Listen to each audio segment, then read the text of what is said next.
নিশ্চিত পূর্ব মেদিনীপুর ঐতিহ্যশালী জায়গা, তৃণমূলের বিরাট সমর্থন। মমতা বন্দ্যোপাধ্যায়কে মানুষ শ্রদ্ধা করেন, পছন্দ করেন, সমর্থন দেন। জমি আন্দোলনের জায়গা, এখানে আসনগুলি জেতা উচিত ছিল।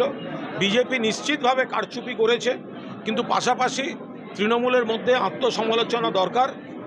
21শে জুলাইয়ের একটা ঐক্যবদ্ধ জনসমুদ্রের পর আস্তে আস্তে যেখানে যেখানে ড্যামেজ আছে সেগুলো কন্ট্রোল করার কাজ শুরু হবে। আপনি বলছেন যে খোলনলচে পরিবর্তন, মানে আবার কি জেলা সভাপতি চেঞ্জ বা পুরো কমিটি চেঞ্জ করার বিষয়ে আপনারা চিন্তা ভাবনা করছেন? আমরা বলতে চাইছি যে মানসিকতা নিয়ে ভোট হয়েছে, সর্বত্র তৃণমূল কংগ্রেস 29টা আসনে জিতেছে। পূর্ব মেদিনীপুরের 2টি আসনও জয়ের পরিস্থিতি ছিল। মমতা বন্দ্যোপাধ্যায়ের উন্নয়ন হয়েছে, কিন্তু স্থানীয় স্তরে কিছু খামতি আছে।